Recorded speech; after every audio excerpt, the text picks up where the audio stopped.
दोस्तों IT department की तरफ से आया नया रूल। पत्नी को एफडी के लिए ट्रांसफर की गई रकम पर देना होगा इतना टैक्स। जान लें ये नियम। इनकम के विभाग के द्वारा पिछले कुछ सालों में कई नियमों में बदलाव किए गए। इसका असर हमारी बचत और निवेश पर पड़ता है। हाल ही में इनकम विभाग के द्वारा फिक्स डिपॉजिट के लिए नए नियम जारी किए हैं। चलिए जानते हैं इस खबर को विस्तार से, तो बने रहिए मेरे साथ इस वीडियो में एंड तक। इनकम टैक्स कानून में पिछले कुछ सालों में तमाम बदलाव किए गए हैं। इसका असर हमारी बचत और निवेश की आदतों पर भी पड़ता है।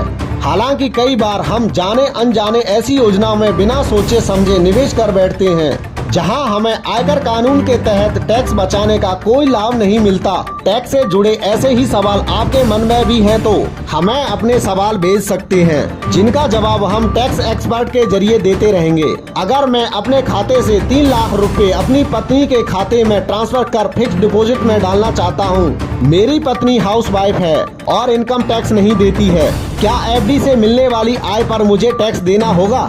जवाब जी हाँ। आयकर की धारा 64(1) के अनुसार फिक्स डिपॉजिट से मिलने वाली ब्याज को आपकी ही आय में जोड़ा जाएगा और उस पर आपको ही कर अदा करना होगा।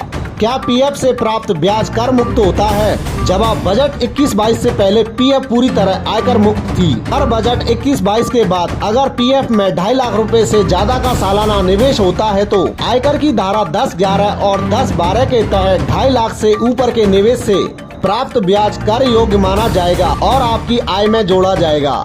आयकर विभाग की धारा 80C के तहत 1.5 लाख के अतिरिक्त एनपीएस के टियर 2 में भी रुपए 50,000 जमा करने पर अतिरिक्त आयकर छूट धारा 80CCD 1B के तहत मिलेगी या नहीं? जवाब जी नहीं। टियर 2 में निवेश किया गया आयकर अधिनियम में 80CCD 1B में छूट की पात्रता नहीं रखता। 80CCD 1B में अतिरिक्त छूट लेने के लिए आपको टियर 1 में निवेश करना होगा। दोस्तों इनकम टैक्स डिपार्टमेंट की तरफ से आई इस महत्वपूर्ण जानकारी के मुताबिक क्या पत्नी के नाम फिक्स डिपॉजिट करना चाहिए या नहीं, हमें कमेंट बॉक्स में कमेंट करके जरूर बताना।